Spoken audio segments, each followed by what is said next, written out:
दर्शकों नमस्कार।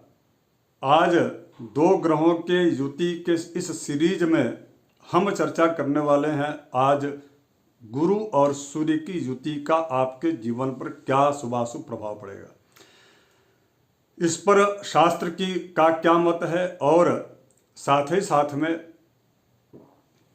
व्यवहारिक जीवन से लेकर के और उस व्यक्ति के जीवन को कितना यह युति प्रभावित करता है, इसको हम विस्तार से आज समझने का प्रयास करेंगे। आगे बढ़ूं इसके पहले एक छोटा सा आपसे आग्रह, यदि आप नए दर्शक हैं तो आप सब्सक्राइब जरूर कर लीजिएगा इस चैनल को और बेल आइकन ऑन रखिएगा ताकि आपको इस प्रकार की जानकारियां जो भी हम अपलोड करते हैं वह आपको जानकारी मिल सके। इसके अतिरिक्त आप किस शहर से देख रहे हैं उस शहर का नाम जरूर आप कमेंट कीजिएगा, जय सिया राम जरूर लिखिएगा। धन्यवाद। अब आगे आइए विषय में प्रवेश करते हैं। सबसे पहली बात, सूर्य और गुरु के युति को लेकर के शास्त्र क्या कहते हैं। शास्त्र में कहा गया है, नृपमांडो धर्मनिष्ठो मित्रवान वर्थानपि उपाध्यायोति विख्यातो योगे जीवार्कयोर भवेत। अर्थात जिस भी व्यक्ति के जन्म कुंडली में सूर्य और गुरु दोनों यदि युति करते हैं, एक साथ बैठे हैं या बैठते हैं, तो ऐसे व्यक्ति के जीवन में या ऐसा व्यक्ति जो है नृपमान्य अर्थात राजा का वह बहुत ही मान्य नृपमान्य हो जाता है, अर्थात राजा से वह सम्मानित होता है, राजा के यहाँ अलंकृत करता। राजा आज के समय में कौन है, तो जो मंत्री है, नेता है, विशेष रूप से जो संवैधानिक पदों पर जो लोग हैं उनके द्वारा और शीर्षस्थ पदों पर जैसे प्रधानमंत्री हो सकते हैं, मुख्यमंत्री हो सकते हैं, राज्यपाल हो सकते हैं, तो उनके लोकप्रिय या उनके प्रियपात्र अधिकारी के रूप में ऐसे व्यक्ति को जो है ऐसा व्यक्ति होता है जिस व्यक्ति की कुंडली में सूर्य और गुरु एक साथ बैठे होते हैं। उसके बाद कह रहे हैं धार्मिक धर्मनिष्ठो, जिस भी प्रकार की विचारधारा से वह बिलोंग करता है व्यक्ति, उस विचारधारा को बहुत अच्छा और बेहतरीन तरीके से निर्वाह करते उसको बहुत मानता है, तो धार्मिक प्रवृत्ति का होता है। सनातन धर्म चूंकि एक ही धर्म है, बाकी सभी उनके अंग उपांग संप्रदाय हैं, तो यहाँ पर ये कह रहा है धर्मनिष्ठ, अर्थात वह सनातनत्व को स्वीकार करने वाला व्यक्ति होता है, सनातन और अपनी परंपराओं से अलग नहीं होता। यानी कि जो उसकी परंपरा है, परंपरागत जो चीज़ें हैं, उन परंपरागत चीज़ों से वह अलग नहीं होते।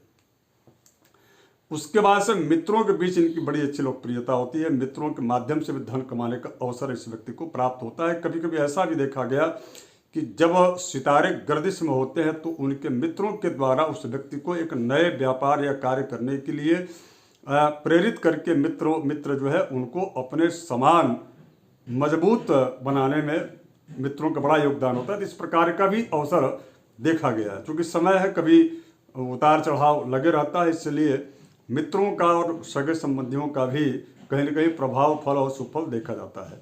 अब इसके अतिरिक्त कह रहे हैं कि उपाध्यायो, विद्वतापूर्ण बात करना, लिखना, अध्ययन करना और अध्यापन कराना, यह इनका जो है मूल उद्देश्य होता है। इसके अर्थात इसके बाद इन्होंने कहा अति विख्यात हो, यानी कि वह व्यक्ति विश्वविख्यात होता है, अपने किसी न किसी एक गुण को लेकर के, किसी न किसी एक कार्य को लेकर के वह व्यक्ति विश्वविख्यात होता है। इस प्रकार का शास्त्र कहता है। अब आइए इसको समझने का प्रयास करें। देखिए, गुरु जो है और सूर्य दोनों ही ज्ञान के सादृश्य सिद्धांत को मानने वाले होते हैं, अर्थात सूर्य भी ज्ञानी है और देवगुरु बृहस्पति भी। जब भी आपके जन्म कुंडली में देवगुरु बृहस्पति और सूर्य एक साथ होंगे तो यह निश्चित रूप से जिस भी व्यक्ति के जीवन में या जिस भी व्यक्ति की कुंडली में होंगे, चाहे आपके बच्चे के या आपके परिवार के या आपके स्वयं के, तो ऐसे स्थिति में वह व्यक्ति बहुत ही अच्छा ज्ञानी होता है।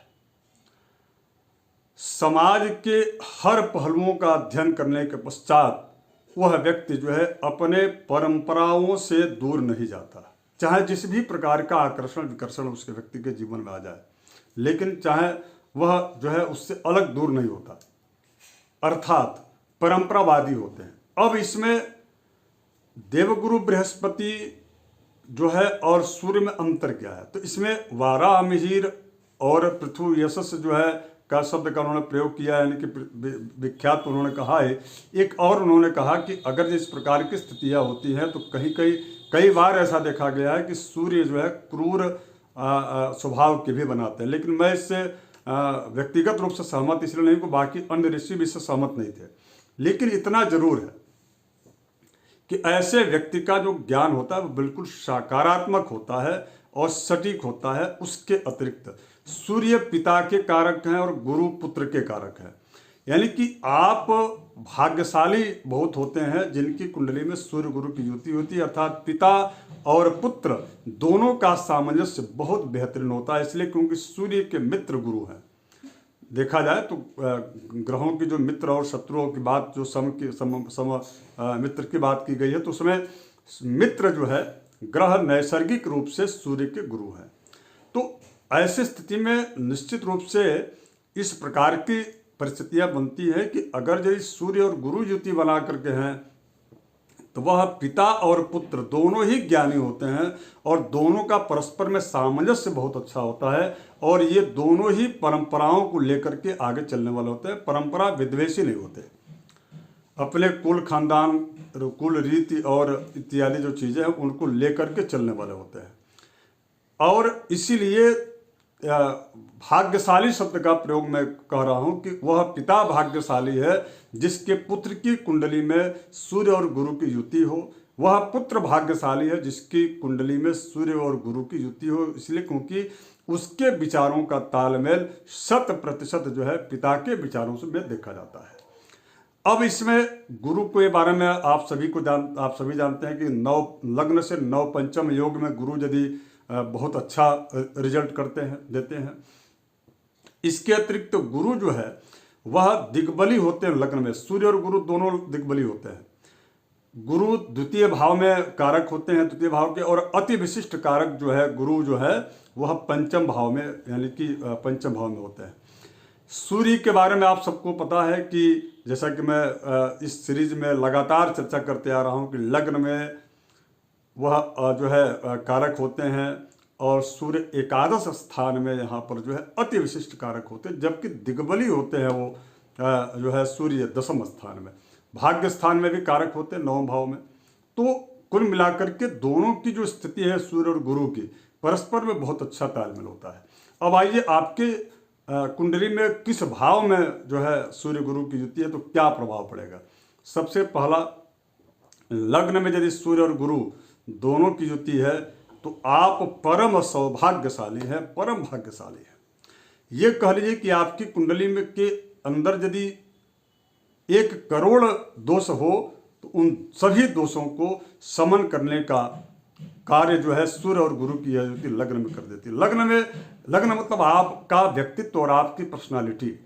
सूर्य गुरु इतना मजबूत आपके पर्सनालिटी बना देते हैं, आपका व्यक्तित्व इतना बड़ा बना देते हैं कि वहाँ तक पहुँच पाना एक साधारण व्यक्ति के लिए बड़ा मुश्किल होता है। ऐसा व्यक्ति या तो राज्य में या केंद्र में मंत्री होता है, या सेना के क्षेत्र में, सैन्य क्षेत्र में यह व्यक्ति बहुत ही बड़ा कोई अधिकारी होता है, या यूं कह लिया जाए कि देश की बागडोर कहीं न कहीं इनके हाथों में होती है। यदि IAS और IPS और IFS यदि अधिकारी हैं तो यह अपने भारत की मजबूत स्थिति को अन्य देशों में भी वह रखने का कार्य करते हैं। ऐसे लोग बड़े प्रभावशाली होते हैं। इनका व्यक्तित्व बड़ा विशाल होता है, उदार भी होते हैं, और देश के प्रति, अपनी परिवार के प्रति, समाज के प्रति सदैव शुभ चिंतन इनका करना कार्य होता है। बहुत ही अच्छे विवेकशील होते हैं और आध्यात्मिकता तो इनके अंदर कूट कूट कर भरी होती है।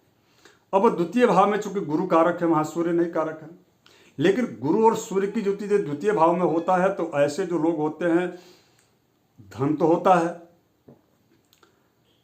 लेकिन कुटुंब के बीच में यदि आप ज्ञान का प्रयोग करेंगे तो वहाँ पर थोड़ी सी वैमनस्यता आती है और कुटुंबी जन आपसे दूर हो जाते हैं।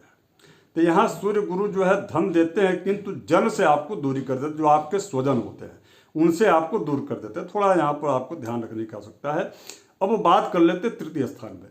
देखिए, जहाँ बुद्धि यस्य बलम तस्य, जहाँ बुद्धि बलवान होती है वहाँ पर बल काम नहीं करता, ऐसा कहा गया है।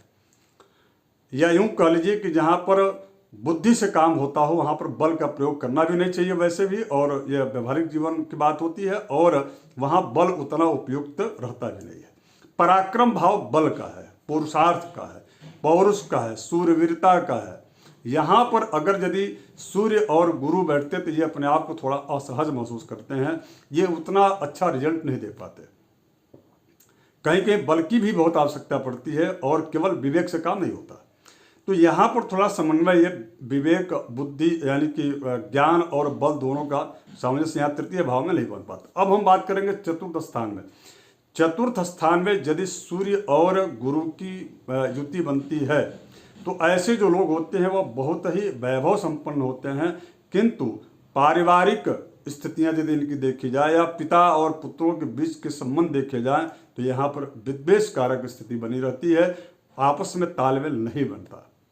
अब हम बात करते हैं यदि पंचम स्थान में गुरु और सूर्य दोनों हो तो क्या ऐसा व्यक्ति रिसर्चर होता है, ऐसा व्यक्ति सामाजिक अध्ययन में इसकी अत्यधिक रुचि होती है, पुराण और इतिहासों का अच्छा ज्ञान नॉलेज होता है। जीके तो इनके जो है पूरी पृथ्वी के बारे में यदि पूछ दिया जाए तो इनके अंदर पूरे जो है जैसे कंप्यूटर में लोड रहता है ना सारी चीज़ें, और एक बार आप गूगल में टाइप करते हैं सारी चीज़ें सर्च इंजन में दिखा देता है, वैसा ही इनके अंदर होता है। यानी कि पंचम स्थान में चूंकि यहाँ पर कारक होते हैं गुरु और सूर्य, तो कारक नहीं होते, किंतु सूर्य और गुरु का सादृश्य सिद्धांत यहाँ पर काम आता है, और ऐसा व्यक्ति अत्यंत विवेकशील होता है और आगे आने वाली चीज़ों को बहुत ही अच्छे और तरीके से भांप लेने की शक्ति क्षमता ऐसे लोगों के अंदर होती है। छठे स्थान में यदि सूर्य और गुरु होते तो बुद्धिमान ऐसे लोग होते जरूर हैं, किंतु इनका जो विवेक है वह सदैव नकारात्मकता की ओर जाता है या जो है अन्य कार्यों में लगता है, या यूं कह लिया जाए कि क्षेत्रान्वेषी अर्थात किसी भी जो है कार्य को कैसे खराब कर दिया जाए इस प्रकार का चिंतन अत्यधिक आता है, बुरे ख्यालात आते हैं।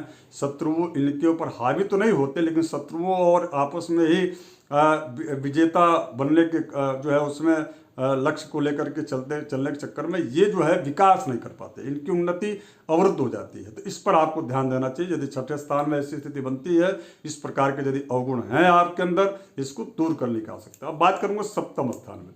यहाँ पर भी सप्तम स्थान में यदि सूर्य और गुरु की युति बनती है तो ऐसा व्यक्ति उच्च स्तरीय, चूंकि इनका दृष्टि संबंध व्यक्तित्व से होता है, इनका व्यक्तित्व बहुत अच्छा होता है, किंतु पिता के विचारों से मतभेद होता है, अर्थात परंपराओं से अलग हट करके यह विवाह करते हैं, और इनका जो कार्य होता है पर्सनल यानी कि व्यक्तिगत जो कार्य होता है परंपराओं से अलग हट करके, या कह लीजिए कि जिस धारा में इनका जन्म हो रहा था उसके विपरीत ये धारा प्रवाहित करने की सतत प्रयास करते हैं, और दूसरों को झुठलाने में इनको आनंद आता है। या पढ़ाई जब भी करेंगे तो दूसरों को कैसे जो है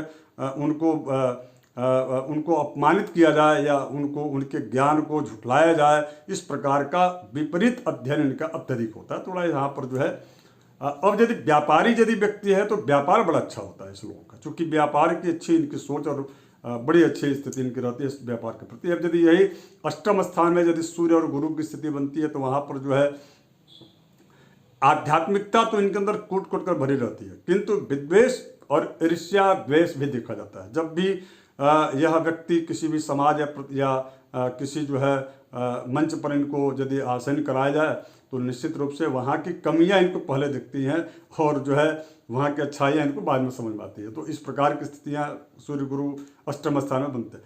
अब नवम स्थान, यह एक ऐसा स्थान है कि यदि यहाँ पर सूर्य और गुरु की युति बनती है तो या तो वह उच्च सैन्य अधिकारी बनते हैं या पुरुष अधिकारी, या कुल मिलाकर के यह उच्च अधिकार जो आईएएस और आईपीएस की कुंडलियों में देखी जाती है, प्रायः ऐसे लोग जिस भी फील्ड में होते हैं, क्षेत्र में होते हैं, बड़ा अच्छा इनका जो है उस क्षेत्र में उनका योगदान होता है और उनका बड़ा नाम होता है।